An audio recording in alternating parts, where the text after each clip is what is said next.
முன்னாள் ஜனாதிபதிகளுக்கு வழங்கப்பட்ட அதிரடி.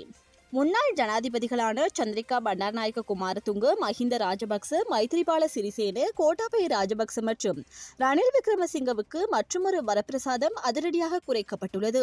முன்னாள் ஜனாதிபதிகளுக்கு வழங்கப்பட்ட 4 தொலைபேசிகளில் 3 தொலைபேசிகள் அகற்றப்பட்டுள்ளன.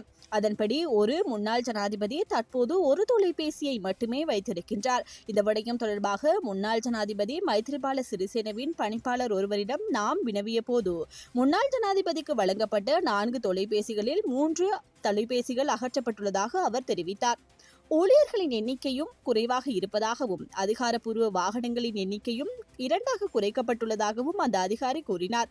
முன்னாள் ஜனாதிபதிகளுக்கு வழங்கப்படும் பல்வேறு வசதிகளை குறைக்க தேசிய மக்கள் சக்தி அரசாங்கம் சமீபத்தில் முடிவு செய்தது. அதன்படி இந்த வசதிகள் அகற்றப்பட்டுள்ளன. பாகிஸ்தான் பக்கம் சாய்கின்றதா இலங்கை? இந்தியாவுக்கும் பாகிஸ்தானுக்கும் இடையில் யுத்தம் நிகழ்ந்தால் இலங்கை யாருடைய பக்கம் ஆதரவாக இருக்கும் என்கின்ற கேள்வி எழுந்துள்ளது. இந்தியா சிந்து நதி நீரை நிறுத்துவதும், பாகிஸ்தான் தனது வான்பரப்பில் இந்திய வாகனங்கள் பறப்பதற்கு தடை விதிப்பதும் என பல நடவடிக்கைகளை இரு நாடுகளும் அறிவித்துள்ள நிலையில் முறுகல் நிலை அதிகரித்துள்ளது. இந்த நிலையிலேயே இலங்கையின் அதிஉயர்மட்ட பாதுகாப்பு குழு பாகிஸ்தானின் இஸ்லாமாபாத்திலேயே தங்கியிருக்கின்றது.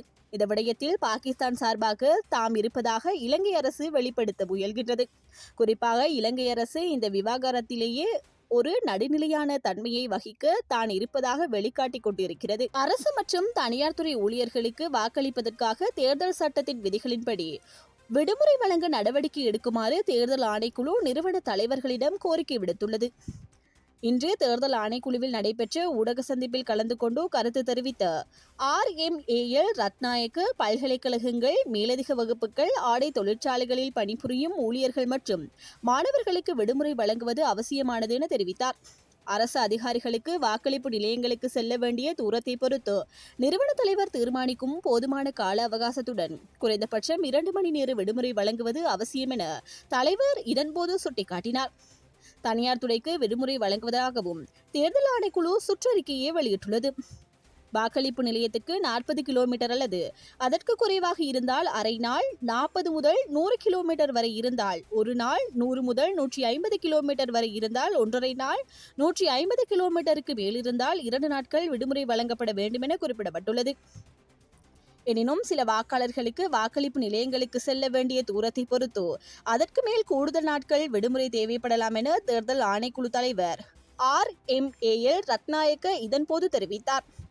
இதற்கிடையில் உள்ளூராட்சி மன்ற தேர்தலுடன் தொடர்புடைய அனைத்து பிரச்சார நடவடிக்கைகளும் நாளை நள்ளிரவு முதல் முடிவுக்கு வரும் என தேர்தல் ஆணைக்குழு தெரிவித்துள்ளது.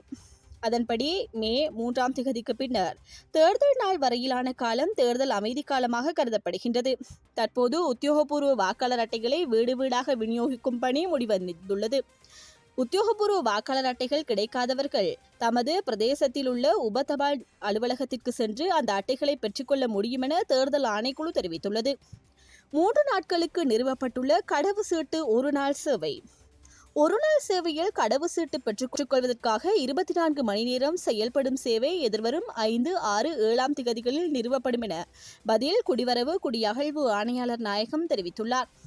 எவ்வாறாயினும் குறித்த திகதிகளில் ஏனைய சேவைகள் மட்டுப்படுத்தப்பட்ட அளவில் இடம்பெறும் எனவும் அவர் குறிப்பிட்டுள்ளார். உள்ளூராட்சி தேர்தலை முன்னிட்டு இந்த தீர்மானம் மேற்கொள்ளப்பட்டுள்ளதாக பதில் குடிவரவு குடியகழ்வு ஆணையாளர் நாயகம் தெரிவித்துள்ளார். குற்ற செயல்களில் வரும்படிகள் சட்டமூலத்தை சான்றுரைப்படுத்தினார் சபாநாயகர். குற்ற செயல்களில் வரும்படிகள் சட்டமூலத்தில் சபாநாயகர் வைத்தியர் ஜகத் விக்ரமரத்ன 2025 4ஆம் மாதம் 30ஆம் தேதி தனது கையொப்பத்தை இட்டு சான்றுரைப்படுத்தினார். குற்ற செயல்களில் வரும்படிகள் சட்டமூலத்தின் 2வது மதிப்பீட்டு விவாதம் 2025 4ஆம் மாதம் 8ஆம் தேதி இடம்பெற்றதுடன் 2வது மதிப்பீட்டை தொடர்ந்து குழு நிலையில் ஆராயப்பட்டது. இதன் பின்னர் 3வது மதிப்பீட்டின் போது குறித்த சட்டம் மூலம் வாக்கெடுப்பின்றி திருத்தங்கள் இன்றி பாராளுமன்றத்தில் நிறைவேற்றப்பட்டது. இந்த சட்டம் மூலம் 1வது மதிப்பீட்டுக்காக 2025 3ஆம் மாதம் 1ஆம் தேதி பாராளுமன்றத்தில் சமர்ப்பிக்கப்பட்டது. இந்த சட்டம் மூலம் 2025ஆம் ஆண்டின் 5ஆம் இலக்க குற்ற செயல்களில் வரும்படிகள் சட்டமாக அமுலுக்கு வருகின்றது. இத்துடன் சிலோன் தமிழின் செய்திகள் நிறைவடைகின்றன. மேலும் செய்திகளை அறிந்து கொள்ள சிலோன் தமிழோடு இணைந்து கொள்ளுங்கள். வணக்கம்.